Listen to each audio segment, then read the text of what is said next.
função aqui nos próximos 2 meses aí. Eu acredito que quero ser bem objetivo com os irmãos, trazer ferramentas que a gente tem aprendido no caminhar. Não sei tudo, mas Deus tem nos ensinado a cada dia, né? Questão de pastoreio, de cuidar de vidas, sobre igreja, né? Sobre ser igreja. E basicamente a gente vai falar um pouquinho hoje sobre ser igreja de Cristo, né? Efetivamente daquilo que o Senhor idealizou para que nós sejamos. Amém? Nosso desejo é que o Senhor venha contribuir nas nossas vidas e que você venha ser ferramentado e venha queimar no seu coração a chamada de Deus para essa obra tão maravilhosa, que é cuidar de pessoas, né? Que igreja é gente. Amém? Vamos orar? Vamos ficar de pé? Só para você acordar um pouquinho. Irmão Jorge, ora para a gente, querido. Vamos orar. Amém? Senhor nosso Deus, nosso Pai, nós te agradecemos, Deus, pela oportunidade de estar aqui na tua casa mais uma vez, Senhor, por este dia maravilhoso que o Senhor nos dá, esse tempo, para aprendermos mais a tua palavra, para nos dedicarmos ao aprendizado da tua palavra, Amém. Para que nós possamos, Pai, com essas ferramentas, Senhor, dar fruto a 30, 60 e a 100 por um, Senhor, segundo a tua vontade e o teu querer. Guarda as nossas vidas, Senhor, guarda a vida dos irmãos que estão chegando, Pai. Que o Teu Espírito Santo possa estar sobre o pastor que vai estar ministrando, Senhor, em nome de Jesus, para que nós possamos, da melhor forma, entender e trazer entendimento daquilo que é a Tua vontade para a Tua igreja, para a Tua casa aqui em Balneário, Pai, em nome de Jesus. Amém. Amém. Amém? Irmãos, quando a gente fala, basicamente a gente vai falar bastante sobre igreja, mutualidade uns aos outros, e olhando biblicamente, a gente entende que isso é voltar aos princípios, né? Voltando ao jeito bíblico de ser igreja, né? E minha função aqui hoje, basicamente, é trazer para você a autoridade para você ouvir da palavra de Deus, né? O que o Senhor tem a dizer a respeito de pequenos grupos, né? Igreja, família, corpo de Cristo, corpo vivo, mutualidade, enfim. E isso, na verdade, é uma curvatura de volta, né? A gente até fala que seria uma nova reforma, né? Teve a reforma protestante, mas hoje, né, a gente tem visto um movimento, não só no Brasil, mas no mundo, a respeito de que a igreja tem resgatado os princípios neotestamentários da igreja, daquilo que eles vivem, né? O que eu vou falar aqui não é novidade para alguns, para outros vai firmar convicções, enfim, mas isso é bênção para as nossas vidas. Então, voltando aos princípios, basicamente a gente vê esse texto, vamos todos ler? Você abandonou o primeiro amor, lembra-se aonde você caiu, arrependa-se e pratique as obras que praticava no princípio. No livro de Apocalipse, o Senhor está falando à igreja de Éfeso, que nós estamos estudando, né, na escatologia, que era a igreja apostólica. De alguma forma, essa igreja estava começando a perder suas primícias, perdendo o primeiro amor, enfim. E é uma igreja que praticamente absorveu bem ali, né, os reflexos do Senhor Cristo, né, de Jesus que estava ali, né, ascendeu a terra e a igreja começou a caminhar dentro daquilo que o Senhor deixou para ela viver. E o Senhor traz uma correção, fala assim, lembra onde você caiu, volte às primeiras obras, né? Volta, pratique as obras que praticava no princípio. Então nós estamos voltando aos princípios bíblicos, ao jeito de ser igreja. E basicamente eu quero que você faça uma curvatura lá atrás, tá? Olhando lá para trás, daquilo que eles viveram, né? Para a gente ver nosso contexto, como nós estamos vivendo hoje, o que nós podemos ser como igreja do Senhor. Então, na verdade, é uma curva que você olha lá para trás, mas também é uma visão olhando lá para frente, né? Para a gente rever e ver aquilo que a gente pode ser lá na frente. Amém? Amém. Vamos então. Quero falar hoje basicamente sobre pequeno grupo e autoridade bíblica onde nós vemos oticamente, eu quero trabalhar Antigo Testamento, quero trabalhar a vida de Jesus, quando Jesus caminhou aqui na terra, o princípio que Jesus viveu, e o princípio apostólico, como a igreja absorveu os princípios de Jesus e viviam no seu estilo de vida, na maneira de ser igreja. Amém? Aqui está a palavra, mas acho que dá para acompanhar por aqui, né, irmãos? No Antigo Testamento, vamos ler então Êxodo 18, 14 a 27. Fazer um baseamento bíblico sobre pequeno grupo nas Escrituras. Você sabia que tinha no Antigo Testamento ou não? Não sabia que tinha pequeno grupo lá? Pois eu vou falar para você que tinha. Foi coisa de Deus. Né? E a gente vê que isso é lindo porque está no Antigo Testamento. Foi o princípio de Jesus. Né? E a gente viu a igreja funcionando dessa forma. Eu quero também trazer uma questão cultural, geológica, que eu aprendi. Muito interessante. Vamos lá? Quem quiser acompanhar, dá para acompanhar por aqui. Quando o seu sogro Jetro viu tudo o que Moisés estava fazendo pelo povo, disse: o que é que você está fazendo? Porque só você se assenta para julgar e todo este povo espera de pé? Desde manhã até o cair da tarde? Moisés lhe respondeu: o povo me procura para que eu consulte a Deus. Toda vez que alguém tem uma questão, esta me é trazida, e eu decido entre as partes e ensino-lhes os decretos e as leis de Deus. Respondeu o sogro a Moisés, o sogro de Moisés: o que você está fazendo não é bom. Basicamente Moisés, né, eram 600 mil homens, fora mulheres e crianças, calcula-se que eram mais de 2 milhões de pessoas no deserto. E Moisés julgava as causas daquele povo inteiro, desde de manhã até o final da tarde, vinha ele para ele julgar causas simples, coisas complicadas também. E ele ficava julgando. Jetro, vendo isso, que foi visitar Moisés, falou assim: o que você está fazendo não é bom. Desse jeito você vai se acabar e esse povo vai ficar estressado. Imagine, 2 milhões de pessoas querendo custar um homem. Né? Até eu botei em grifo ali: você e seu povo ficarão esgotados, pois essa tarefa lhe é pesada demais. Você não poderá executá-la o quê? Sozinho. Agora ouça-me, eu lhe darei um conselho. E que Deus esteja com você. Seja você o representante do povo diante de Deus e leve a Deus suas questões. Oriente-os quanto aos decretos e leis, mostrando-lhe como devem viver e o que devem fazer. Mas escolha dentre todo o povo homens capazes, tementes a Deus, dignos de confiança e inimigos do ganho desonesto. Interessante que se você pega esse texto que eu botei o grifo, tanto no Antigo Testamento como lá em Timóteo, os requisitos para serem presbíteros, diáconos, é exatamente isso aqui. Homens, o quê? Capazes, tementes a Deus, dignos de confiança e inimigos do ganho desonesto. Estabeleça como chefe de 1000, de 100, de 50 e de 10.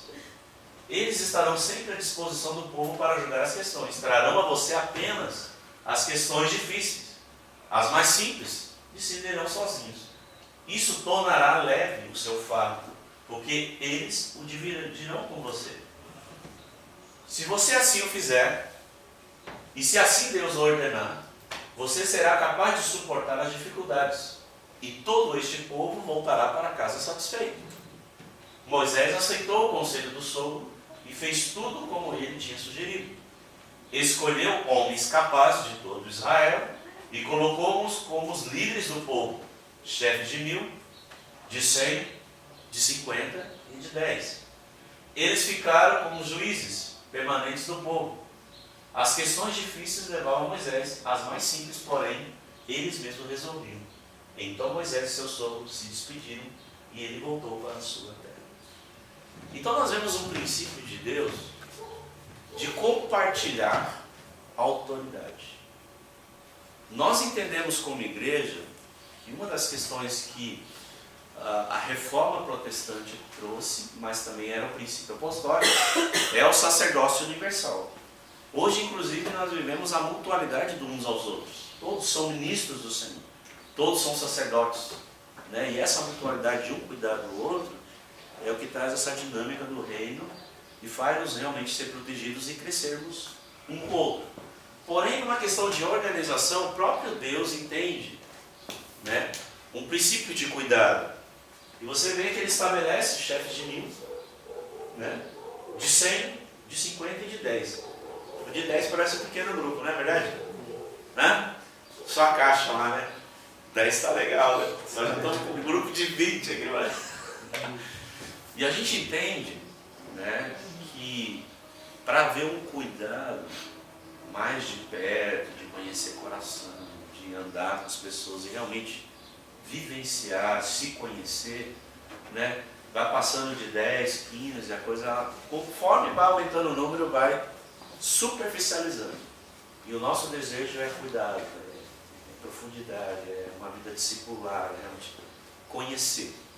Inclusive, nós entendemos biblicamente, é algo que a gente tem usado aqui, o ensino cognitivo, que é sala de aula, que você realmente aprende, né, biblicamente, teologicamente, sistematicamente ensino, e o ensino chamado o ensino relacional, que é o ensino afetivo, que é um discipulado do coração, é caminhar mesmo junto das dificuldades da vida, de entender o coração, os sonhos, as dificuldades diárias, aquilo que você tem vivenciado.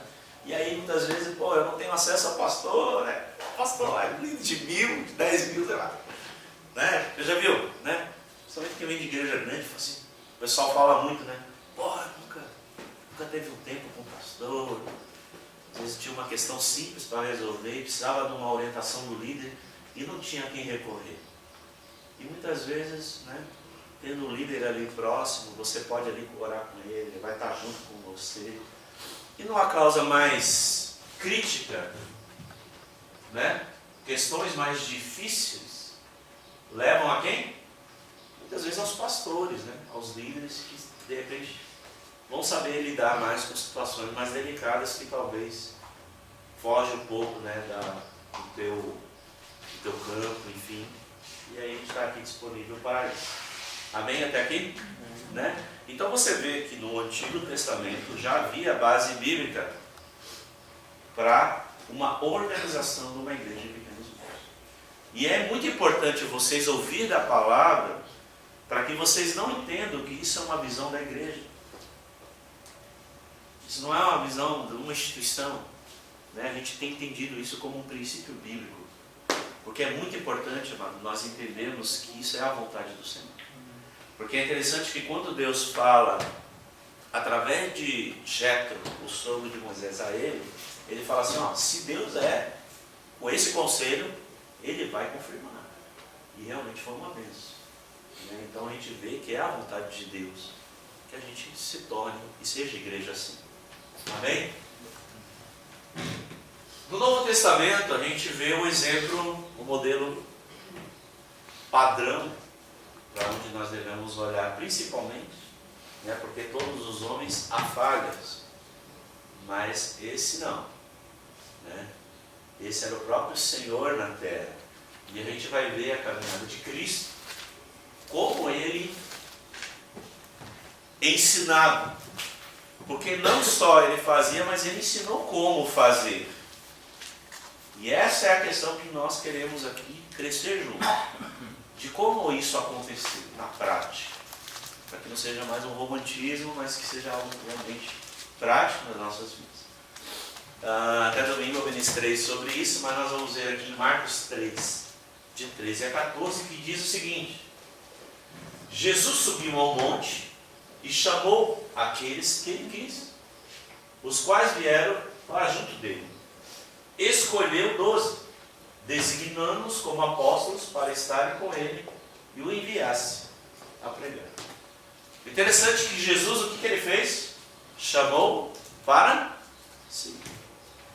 Amém, irmãos? Amém. Então eu vejo um princípio divino que nós devemos chamar pessoas mesmo para caminhar com a gente. Sabe? Ser humano. Vamos caminhar junto, chega mais perto, quero caminhar com você. Né? Ver a necessidade de pessoas que chegam, muitas vezes, né? Estão soltas por aí, precisam ser acompanhadas, às vezes são tijolos soltos no meio da igreja. Então, mas Cristo, ele nos ensina um princípio que ele chamava para si pessoas para caminhar com ele. Às vezes a gente acha que não tem capacidade. Você olha assim para você e fala assim, pô, mas eu não sou Jesus, eu não sou Moisés. Né? Quando eu estava falando com a piscina, eu não sou o pastor Ricardo, eu não sou o Ciro, eu olho para eles ministrando. Será que eu vou chegar nesse ponto? Mas não é assim. Não é assim que a gente deve olhar. Você pode ter certeza que o pouco que você tem é muito para quem não tem nada. E às vezes a gente acha que não tem capacidade. Mas na minha experiência, às vezes realmente eu me senti incapaz. Mas Deus foi te usando de uma forma e falou assim, não é eu. Esse é o próprio Senhor na minha vida. Porque eu dar um conselho desse é só por Deus. Né? E às vezes o pouco que você tem é muito para alguns que não tem nada. Então saiba que você, tudo aquilo que você tem ouvido do Senhor, que você já aprendeu do Senhor, o Espírito Santo, ele vai trazendo luz, vai trazendo a palavra, e aí Deus vai te usando. E aquele pouco que você tem é muito para alguém, você tem experiência com Deus. Mas Jesus, ele chamou para si. Interessante que ele chamou para si, e o que ele fez? Ele escolheu 12. E não é interessante que Jesus, sendo Deus, ele poderia ser um Moisés que pastoreasse 2 milhões, ou ele sendo Deus, ele poderia pastorear a terra inteira. Para que eu preciso do homem? Mas ele sendo Deus, ele entendeu que ele chamou esses 12 para designar como apóstolos, né, inaugurar, né, o discipulado, a vida discipular. Mas Deus entende um princípio, que mesmo sendo um homem limitado, geograficamente, enfim. E ele entende esse princípio, por isso que ele investiu 3 anos da sua vida, 95% foi em cima desses discípulos. Tinha as multidões, né, que Jesus pregava, mas 95% foi investimento na vida daqueles 12. E o discipulado de Cristo era um discipulado chamado relacionamento discipulador. Alguém que vai caminhar com você, te seguir, né? Ser, né? Caminhar contigo e crescer junto. Vamos ver aqui um pouquinho sobre como Jesus, na prática, ele caminhava com os discípulos. Observe, às vezes, os grifos que eu coloquei sobre casa. Vamos ver? Depois de Jesus ter entrado em casa, seus discípulos lhe perguntaram em particular. Tem coisas, amados, que as pessoas muitas vezes vão ouvir aqui e não vão entender. Eu não entendi aquilo, o pastor falou aquilo e ficou uma dúvida na minha cabeça. Mas muitas vezes, quando você estiver lá no pequeno grupo em casa, alguém vai chegar para você, né? Poxa, Jorge, sei, o mestre falou aquilo lá domingo, mas eu não entendi. E o Jorge, né? Um pouco mais, que se ele não entender, ele vai perguntar para o pastor, né? Mas ele vai chegar e explicar. Em particular, muitas vezes em casa. Tirar as dúvidas. Né? A gente entende que o ambiente familiar é um ambiente propício para tirar as dúvidas, né, que as pessoas têm. Porque não conseguimos expulsá-lo? E ele respondeu, essa espécie só sai pela oração e pelo jejum. Eles saíram daquele lugar e atravessaram a Galileia. Jesus não queria que ninguém soubesse onde eles estavam, porque estava ensinando os seus discípulos. Veja que foi um tempo que ele falou, não, eu quero estar separado com eles, porque eu quero ter uma dedicação de ensino a esses 12.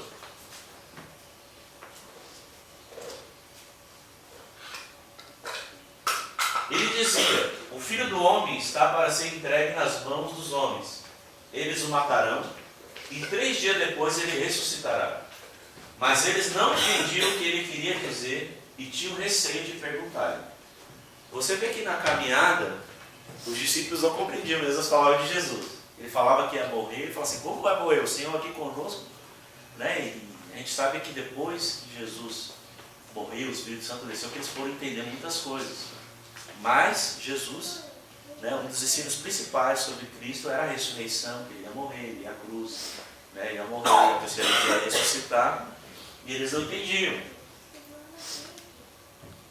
E chegaram a Cafarnaum, e quando ele estava em casa, perguntou-lhe: o que vocês estavam discutindo no caminho? Esse texto também é interessante, que nessa caminhada, nesse texto de Marcos, né, o que os discípulos estavam discutindo lá atrás é bem interessante. Eles estavam discutindo quem era o maior, quem era o menor. Né? Eu sou o maior, por isso e tal. E Jesus chega e confronta eles no ambiente de casa, falando que o maior é aquele que serve, né? Então a gente vai entender que muitas vezes as pessoas não vão compreender, mas você vai confrontar, né?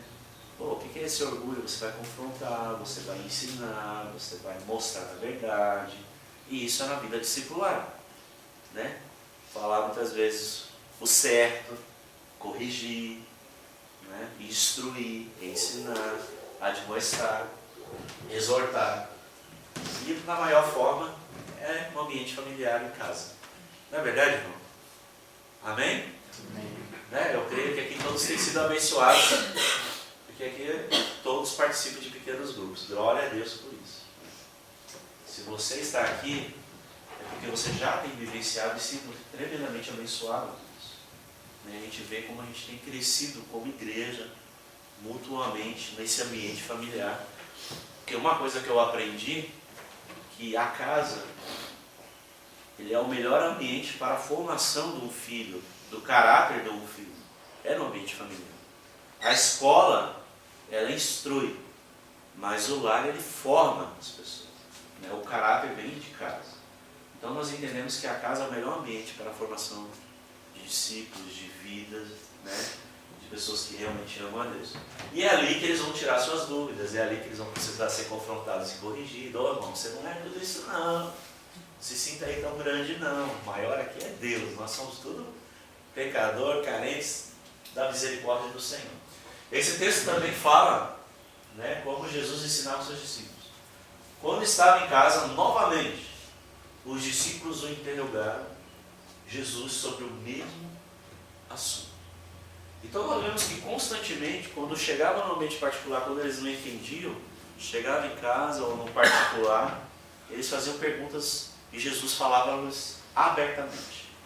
Porque uma das maneiras que Jesus ensinava e pregava as multidões era através de parábolas. Né? Era o cotidiano deles, mas muitas vezes eles não entendiam. E quando eles estavam em particular, Jesus falava abertamente, né? Abertamente a eles, diretamente, ensinava os discípulos. Amém? Então a gente vê, né, que Cristo caminhou com aqueles 12, né, durante 3 anos da vida dele, investiu tempo, dedicação, né, deu a sua vida, né, transferiu a sua vida, conhecimento, motivação, né, apontando para o Pai, ensinando sobre as questões do reino de Deus, princípios, valores, através da vida discipular. E no princípio apostólico, nós vamos ver em Atos 2, 42 a 47 e Atos 5, 42. Texto bem conhecido. Aqui, Jesus já ascendeu aos céus. E a igreja primitiva, os apóstolos, então, vivenciaram isso e passaram adiante o que eles receberam. Amém? Né? Porque nós vamos passar adiante aquilo que nós recebemos do Senhor. Então vamos lá? Vamos todos ler esse texto tão lindo, tão maravilhoso, um sonho, que não é... Quando a gente vivencia os princípios, nós vivenciamos realmente a igreja do Senhor. Vamos todos ler? E eles perseveravam no ensino dos apóstolos, na comunhão e no partir do pão e nas orações. Em cada alma havia temor, e muitos sinais e feitos extraordinários eram realizados pelos apóstolos. Todos os que criam estavam unidos e tinham tudo em comum. Vendiam suas propriedades e bens e os repartiam com todos, segundo a necessidade de cada um. E perseveravam de comum acordo todos os dias no templo, e partindo o pão casa comiam com alegria e simplicidade de coração, louvando a Deus e contando com o favor de todo o povo. E o Senhor lhe acrescentava a cada dia os que iam sendo salvos. Irmãos, tem coisas aqui maravilhosas. Sabe, eu sempre olho para esse texto e, sabe, enche meu coração. Eu lembro até que uma vez eu estava instruindo na liderança e falei assim: nós somos muito bons na doutrina. Né? Nós somos muito bons na doutrina, nós somos muito bons na oração. Mas onde está a comunhão? Onde está o partido do pão? Porque eles viviam isso aí. Quando é que a gente está comendo junto? Quando é que a gente senta na mesa junto? Né? De rir junto, sonhar junto. Né? Às vezes a gente tem uma linguagem muito espiritualizada, existem coisas cotidianas que nós precisamos vivenciar, precisamos ser amigos. Sabe? E eu entendo o próprio Cristo, quando ele chama os discípulos, ele fala assim: já não chamo mais servos, mas lhes chamo de amigos. Então, um pequeno grupo, ele é para nós sermos amigos, não é uma reunião. Isso eu quero que fique muito claro para vocês. Se vocês quiserem anotar isso, fique claro. O pequeno grupo não é uma reunião. Às vezes a gente se limita a uma reunião e esse é um erro que nós precisamos ser curados. O pequeno grupo são um grupo de pessoas que se fazem uma aliança intencional de crescer mutuamente e ser amigos mesmo. Pessoas que caminham juntos semanalmente. Compartilham as necessidades, oram pelos outros. Você, olha, eu estou precisando de algo. Interessante que ele fala aqui que repartiam. Nós já vivenciamos aí em 6 meses pessoas que precisaram de assistência, sabe? Passaram necessidade. Né? Nós começamos o Ministério de Ação Social, é algo também extra. Né? Essa semana a José trouxe um testemunho de que no tabuleiro ela foi levar para uma família que ela soube que estava necessidade. Cara, quando ela chegou com o sacolão, a mulher ela se desesperou, chorou e se ajoelhou agradecendo a Deus. O desespero dela, que ela não sabia o que ela ia fazer mais. Sabe? E isso é ser igreja. Realmente está ali, né? Eles distribuíam, vendiam suas propriedades. Nós sabemos que tem um contexto de que eles achavam que Jesus ia voltar, muita gente estava vendendo tudo mesmo. Mas a aplicação que a gente faz hoje é muito simples. Né? Ajudar um irmão muitas vezes no momento que ele está precisando. Materialmente, espiritualmente, enfim. Emocionalmente. Você está com o coração ferido e precisa apenas do ombro para chorar e ter alguém assim, pelo menos para te ouvir, mesmo que não tenha palavras. Né? Então a gente tem vivenciado isso. Agora o que me chama muita atenção nesse texto é o último versículo, 47. O que diz? E o Senhor lhe acrescentava a cada dia os que iam sendo salvos. Sabe, amados, se nós vivenciarmos o amor de Cristo, eu creio muito nisso aqui, o acréscimo de Deus. Deus vai trazer. Parece que o Senhor ele vê assim a graça dele sobre a igreja e fala: eu vou começar a enviar. Eu vou mandar para esse lugar aí que eu estou. Sabe? E é interessante que o amor que a igreja vivia pelos outros caiu na graça do povo. Eu falei assim: cara, esses caras é muito massa, eu vim fazer parte desse negócio. Sabe? Criava uma inveja santa, né? Um desejo das pessoas estarem com a igreja do Senhor. E nós sabemos que hoje nós vivemos uma crise. Porque a igreja, quando eu falo igreja no contexto geral, hoje é muito, o mundo olha para a igreja e é muito crítico, até assim com a repulsa. Mas se nós vivenciarmos aquilo que a igreja vivenciou e entendermos biblicamente aquilo que é o desejo de Deus que a gente vivencia, né? O mundo terá o mesmo sentimento sobre as nossas vidas. Seremos luz no meio da escuridão. Esse é o desejo de Deus conosco. Esse é o desejo de Deus para você, para usar a sua vida, né, nesta obra maravilhosa que o Senhor está chamando você a responsabilidade. Que Ele quer compartilhar com você, sabe, esse privilégio, né, de cuidar de vidas, mudar o foco institucional e olhar para o ser humano, o valor que tem o ser humano. Atos 5,42 diz: e todos os dias, no templo, de casa em casa, não cessavam de ensinar e de anunciar Jesus, o Cristo. Então nós vemos a dinâmica da igreja nas casas e a igreja no templo, né? Basicamente não havia um templo, havia sinagogas, enfim, eles se reuniam mais no pátio do templo, na verdade. Não havia lugares que poderia fazer um culto livre, até porque a igreja foi perseguida, né? Então o foco, como se fala muito, principalmente as cartas de Paulo, de Pedro, quando ele enviava as cartas, se pode contextualizar num contexto de pequeno grupo. Tá? Eu estudei um pouco a história, até um pastor que ele fez mestrado na área de igreja nas casas. E ele estudando, até geologicamente, ele via que as casas antigas, elas cabiam no máximo 15 pessoas ricas que tinham casarões que cabiam entre 30 e 40 pessoas, tinham casas grandes. A maioria das casas eram pequenas. Então, quando se fala assim, a carta a uma igreja, ia muitas vezes para pequenos grupos. Havia cartas gerais que eram para a cidade, para a igreja no geral, mas eram a ótica de pequeno grupo mesmo, né? Então, é muito interessante. Eu até gosto de falar, porque falar de pequeno grupo para mim é paixão. Primeiro porque eu sou pastor por natureza. Então para mim, estar com gente é uma delícia. Né? Então eu enfatizo muito isso. Né? É do meu coração, pastoreio, cuidado, enfim. Então eu gosto muito de falar por isso. A gente tem que tomar um cuidado, que eu já cheguei até a falar assim, olha gente, se não tivesse os cultos públicos, até no pequeno grupo eu ficaria muito satisfeito.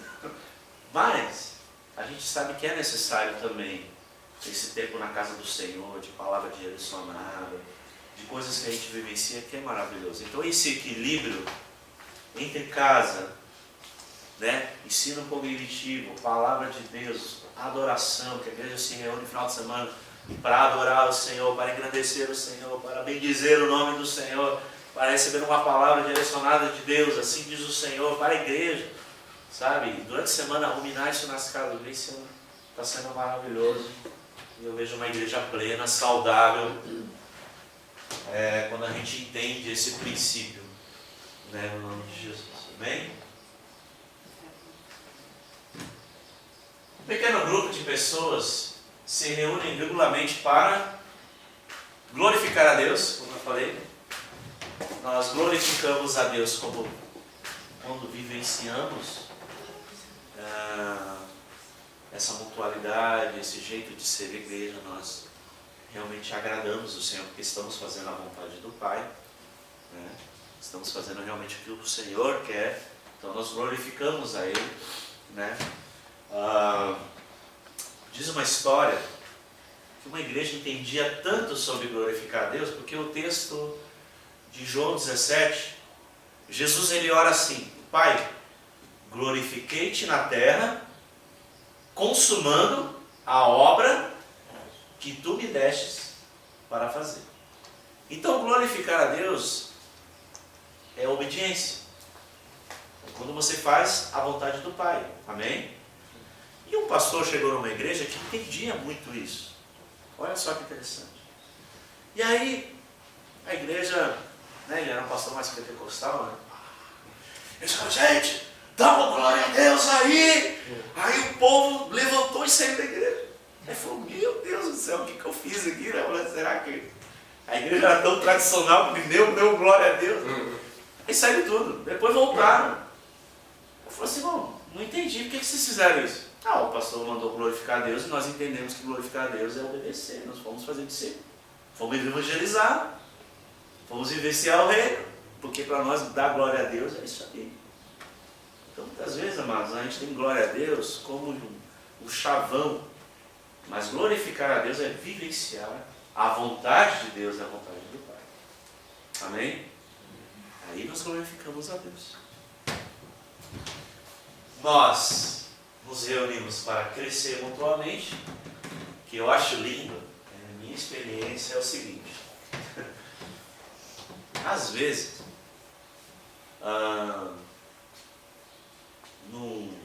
esse crescer tem muito a ver também com conhecimento e tem a ver também da gente crescer e amadurecer. Mas falando a respeito de revelação, eu tenho sido muito abençoado, principalmente no meu pequeno grupo, que eu vejo que é um celeiro de líderes. Tem bastante líder lá, não? Tudo é líder, mano, é uma vez. Não é não? Tá quase chorando. Tá muito sensível essa voz. É um celeiro de líderes. E eu tenho sido muito abençoado. E é interessante que às vezes há uma pregação aqui, ou eu mesmo prego, e a gente às vezes não consegue comunicar tudo o que o texto tem a dizer. Porque você pode pregar o mesmo texto semanas após semanas, o Senhor vai revelando. Só que no pequeno grupo é tão lindo, gente, que a gente compartilha uma palavra e Deus vai falando coisas profundas. E aquilo que foi, às vezes, pequeno, uma pequena semente no domingo, se torna um negócio muito grande, assim, durante a semana. Eu falo, cara, como eu fui abençoado. Então a gente vê que no corpo de Cristo, o Espírito Santo ele vai revelando uma faceta. Você tem uma ótica aqui, o outro já olha aqui, tem uma ótica do texto assim, e aquilo vai dando uma plenitude e fala assim, uau, que coisa completa. Porque Deus, na sua soberania, parece que Ele entendia essa questão do corpo de Cristo. Porque todos são sacerdotes e ministros do Senhor. E aí, né, você vê os dons funcionando, alguém tem uma palavra de sabedoria, dá uma palavra assim, vem na veia. O outro já traz um contexto cultural e faz aquela aplicação. E aí, que coisa linda, né? Maravilhoso. Tenho sido muito abençoado por isso. No nome de Jesus. E o pequeno grupo cumpre a grande comissão. Isso é uma questão que eu quero trazer para os irmãos entender que é uma questão que nós hoje precisamos absorver a questão da missão. Nós não somos um grupo fechado. Um pequeno grupo, o que ele é? Multiplicador. Significa que ele precisa crescer, ele precisa se multiplicar. Há pessoas que o perigo de ser apenas um pequeno grupo é que às vezes a gente, nós somos um pequeno grupo, vamos crescer mutuamente, é nós. E aí você constrói um muro e fica alguém do lado de fora. Às vezes as pessoas não têm acesso, porque o grupo está fechado. E aí nós cometemos um grande erro. Pegamos uma parte da vida discipular e falamos assim, está muito bom, está tão bom, está tão confortável, aquele irmão tão abençoado, e agora tem que abrir mão, dividir, não é dividir, querido, é multiplicar, mas é envio, é multiplicação, Deus vai abençoar. Né? Terça-feira agora foi um dia muito maravilhoso para o nosso grupo. Porque nós fizemos uma reunião da liderança e um líder compartilhou que ele estava com dificuldades, ele estava se sentindo sozinho. Não havia pessoas que somavam junto com ele. E aí, ele compartilhou a necessidade de alguém. E, como o meu grupo é um grupo de celeiro, eu já identifiquei o líder, cheguei para ele e falei assim, mano, tem um irmão que está precisando e tal. E aí foi lindo, porque, gente, parece assim que eu vivenciei mesmo, ali olhando, sabe, os envios dos discípulos para outra região. E aí nós comissionamos esse casal para um grupo, que é o Rafael e a Cibele. Eles vão ajudar o Jazz e a Thaís, né? E aí assim, nós impomos as mãos sobre eles, oramos sobre eles, abençoamos eles, e eles vão lá pioneiros, falam assim, tem uma necessidade lá. Isso é bênção. Eu sei que tem a questão afetiva, mas eu quero trazer uma palavra para você. Eu entendi, e é difícil para mim, porque eu sou muito afetivo. Né? Eu sou muito afetivo. Né? Mas eu entendi que a missão está acima da afetividade.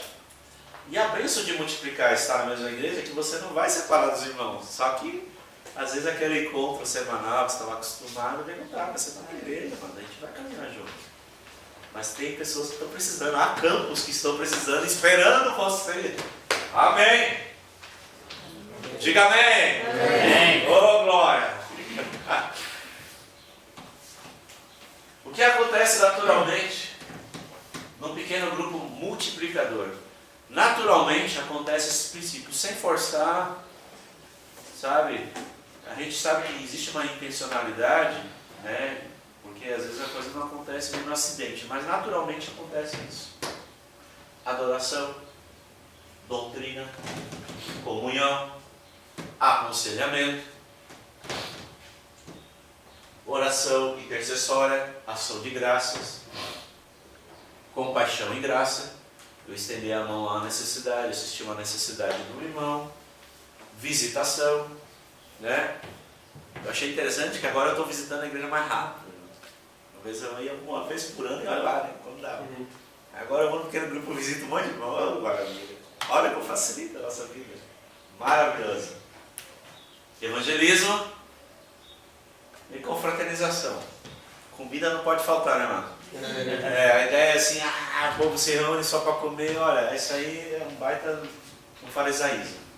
Porque comer é bom e não adianta. A gente come com os amigos, não vai comer com a igreja do Senhor, que somos amigos do Senhor. Relacionamento eterno. Então vamos lá, vamos fazer 2 pequenos grupos. Amém? Ó, essa turma aqui se reúne aqui. Vem cá no canto. Grupo 1. Coloca o líder aí já.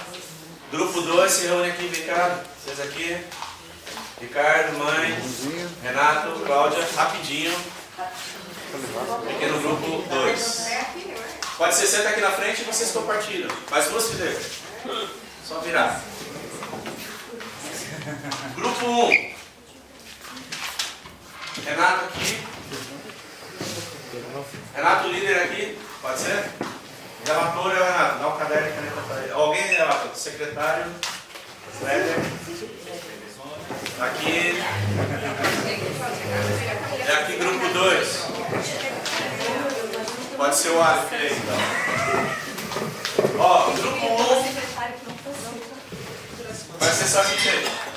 O grupo 1, vocês vão. Essa pergunta, presta atenção na pergunta.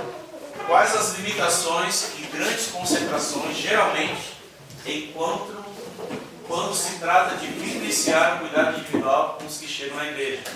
E o grupo 2, qual a importância dos PGMs para a vivência do jeito bíblico de ser igreja?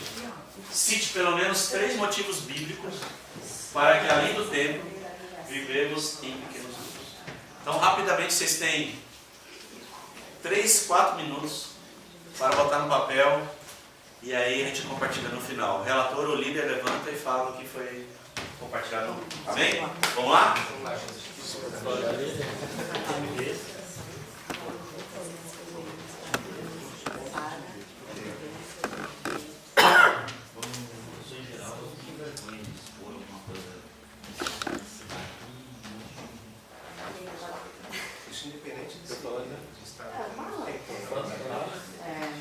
Ali é uma característica do segundo, na verdade, né?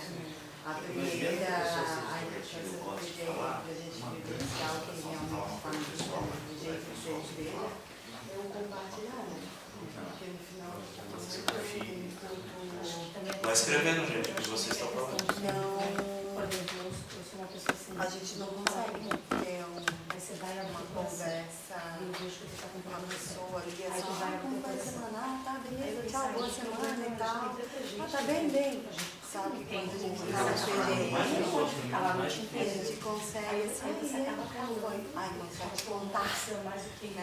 Hoje foi assim, lá foi assim, né? A gente consegue ter um relacionamento próximo, verdadeiro.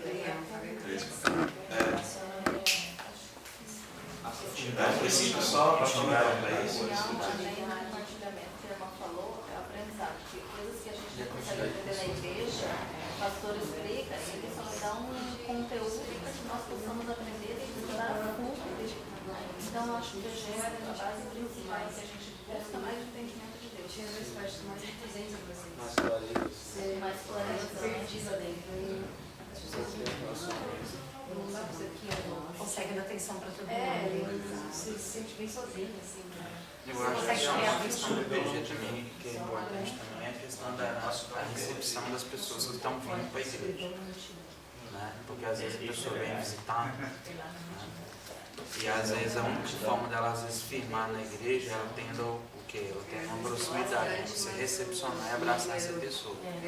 Você perguntar se é a primeira vez que ela vem, o nome, se ela tem alguém chamar. Isso é uma forma de você consolidar a pessoa, de você trazer a pessoa. Isso, um acolhimento. 1 minuto para finalizar. A gente só está no primeiro tópico, né? Um minuto, tá? Mas a importância do PG. A gente aprende.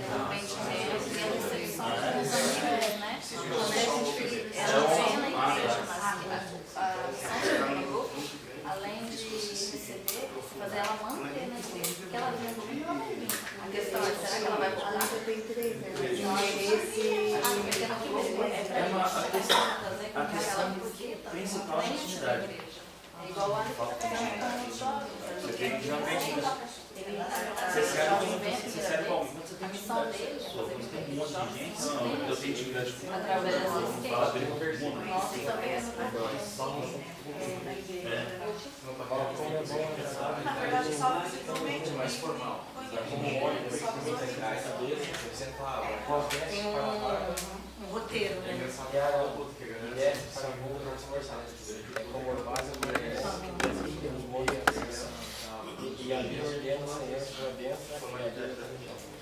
Pô, mas a primeira é tudo, né? Amém. Encerrado. Gente, vamos lá então, acabou. Primeiro aqui, grupo 1, Renato, levanta aí, fala aí, o que vocês compartilharam. O primeiro ponto é a questão da timidez. É difícil para você chegar num ambiente muito amplo, com muitas pessoas, e se expor, às vezes, problemas ou dificuldades mais íntimas, né? É difícil você se expor num ambiente muito grande por essa questão de autopreservação, né? A segunda questão é o limite de tempo. A gente vem aqui no domingo numa reunião curta e é difícil você sentar com várias pessoas, interagir e ter uma conversa de qualidade e profundidade. Outro ponto é a intimidade. Não, é intimidade mesmo. Você se relaciona com alguém com quem você tem confiança, com quem você tem liberdade de falar, a pessoa te conhece, te entende. Outra forma de interação, né? A qualidade do relacionamento é outra.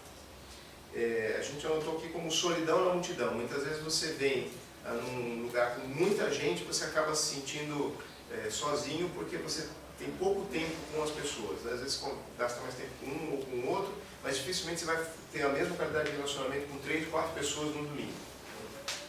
A questão da superficialidade das relações.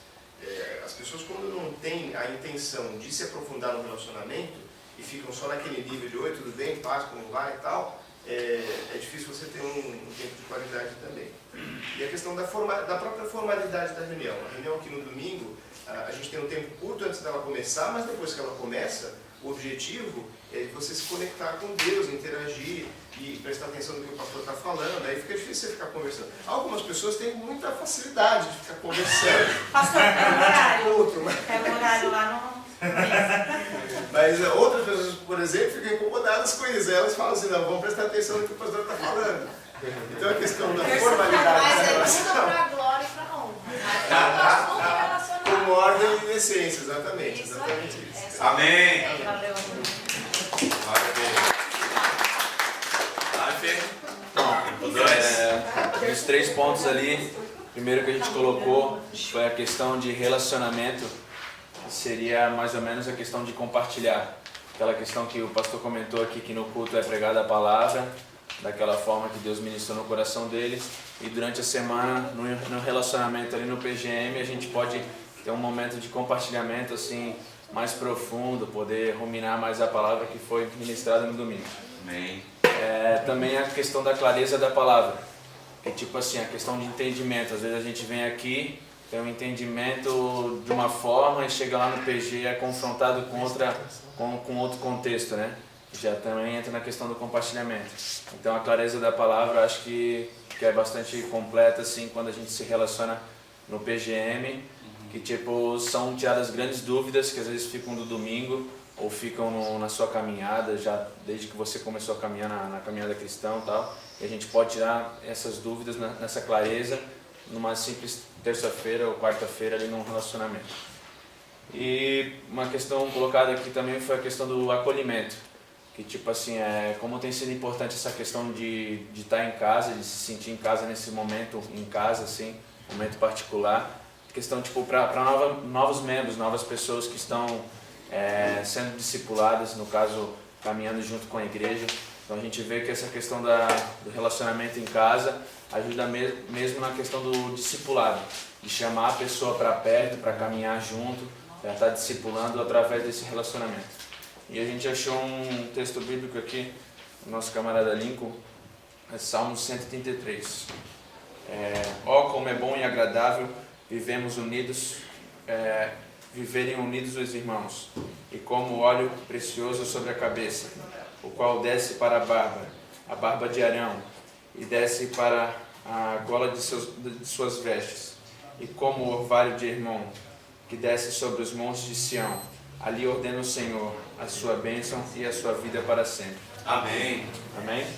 Amém, gente? Amém. Deus abençoe.